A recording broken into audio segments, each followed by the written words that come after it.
Frederick Mulder, thank you very much for joining us and for taking the time to do this interview. I appreciate the opportunity because it's such an honor to do this with you.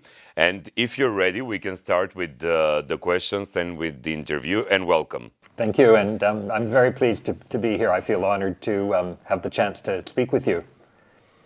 So, can I call you Fred? Is that okay? Yes, please do. Yes.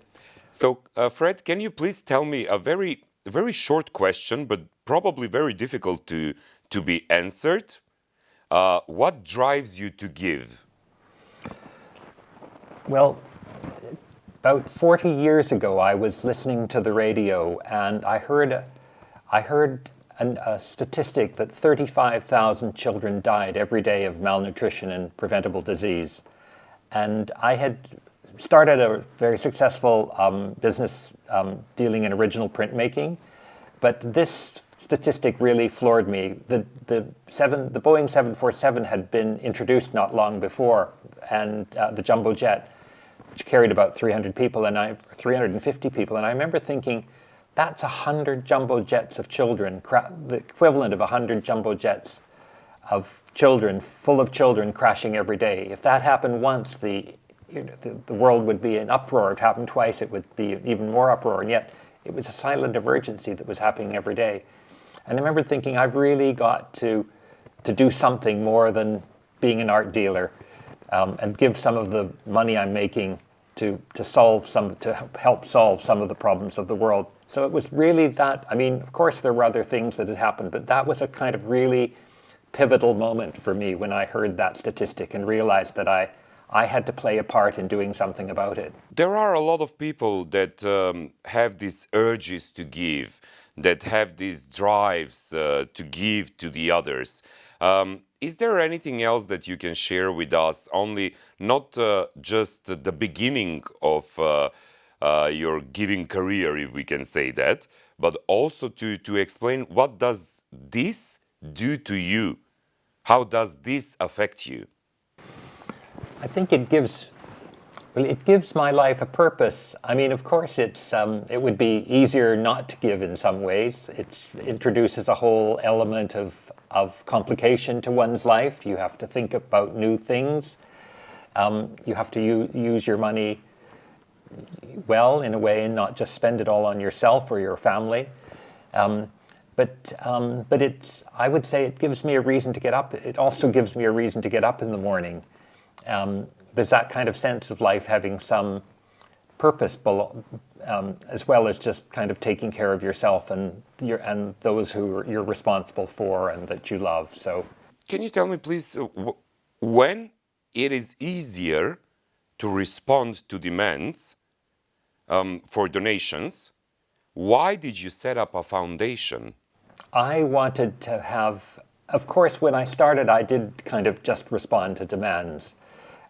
But I quite quickly realized that I wanted something that had a kind of sense of solidity.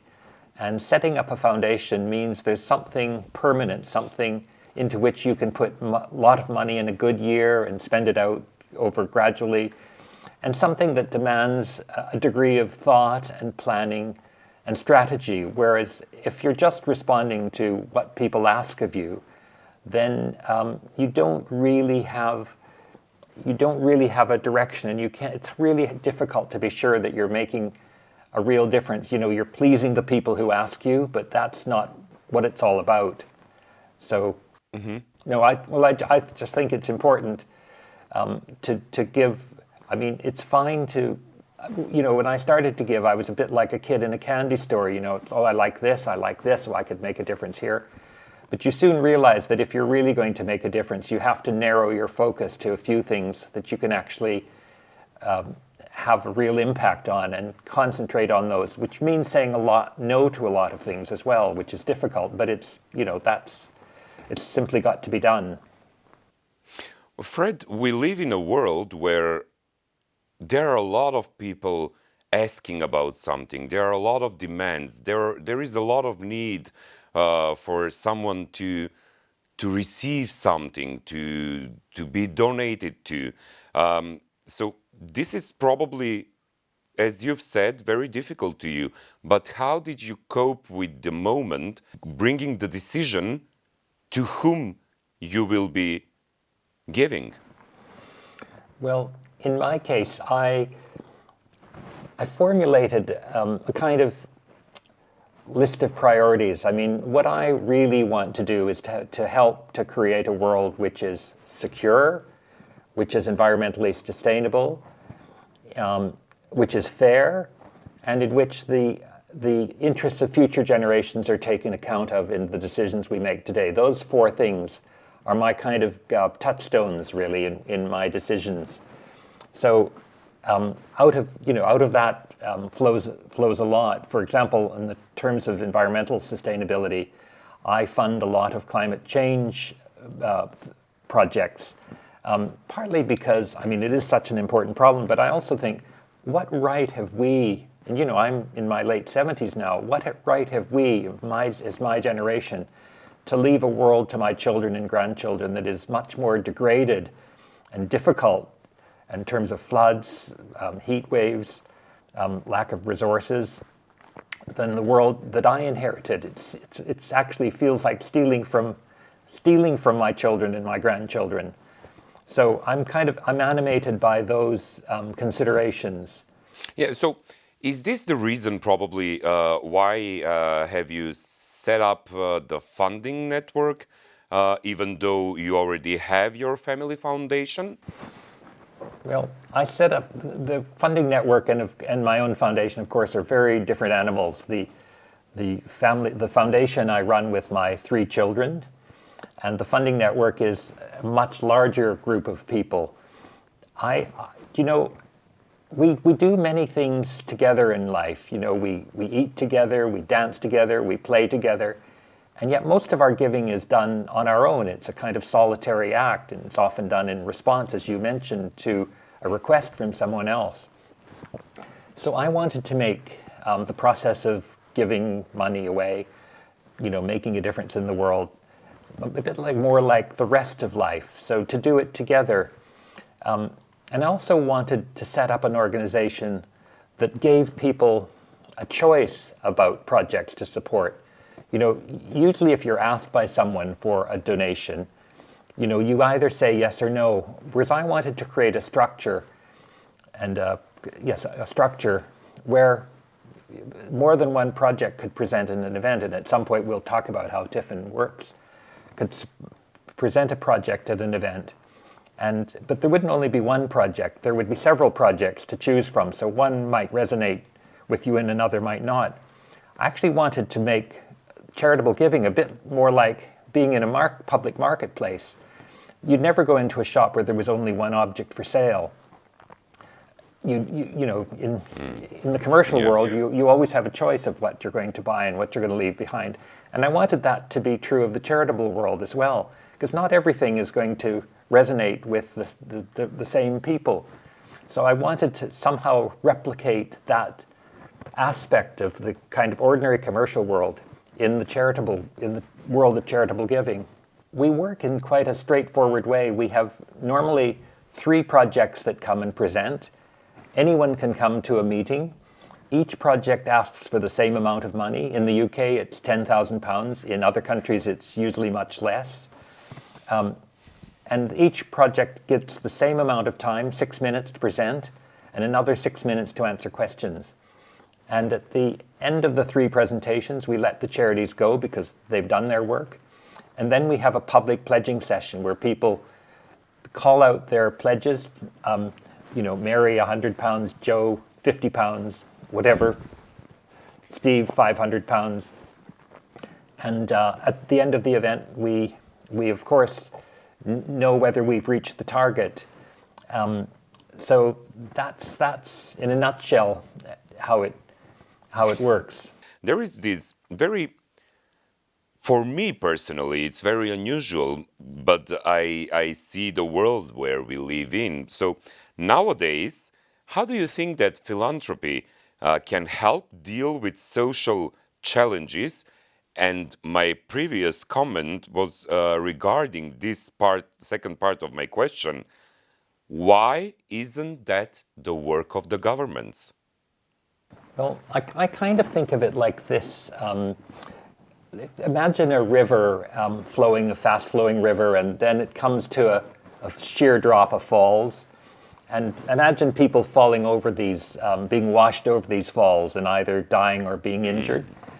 It seems to me that the work of government is often concentrating on people who've already fallen over the falls. They're picking up the pieces at the bottom of the waterfall or whatever it is.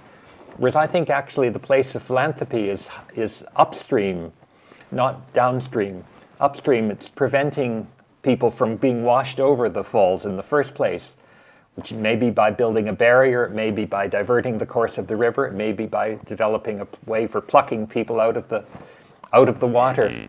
But I just think that I think it's much more interesting, really, to try to prevent something bad happening than to try to fix it once it has happened. But governments do seem to be devoted to waiting until the bad things have happened and then trying to correct things, rather than spending, scarce resources, whether it's money or time, on preventative actions.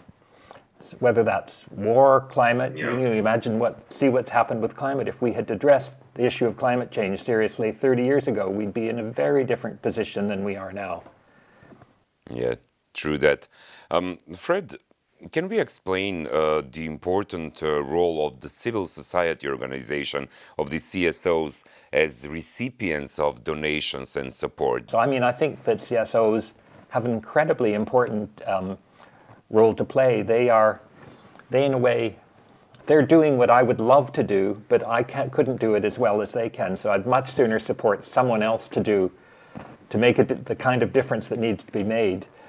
I'll help to support that, but I'm better off doing that than trying to do it myself.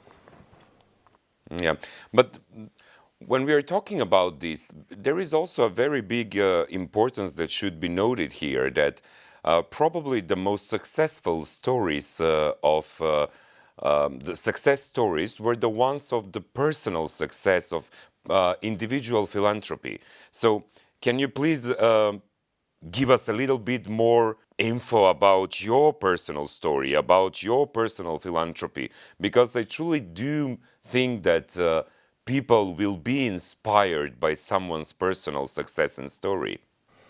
Well, after the episode that I started, that I told you about, where hearing the statistic about 35,000 children dying every day of preventable disease and malnutrition, I started to give money in a reasonably serious way. And then a couple of years later, I set up a foundation, and I was able to give usually kind of £30,000 a year. And then I've been mainly a Picasso dealer, and I was fortunate enough to be able to compile the most important collection of Picasso lino cuts in the world.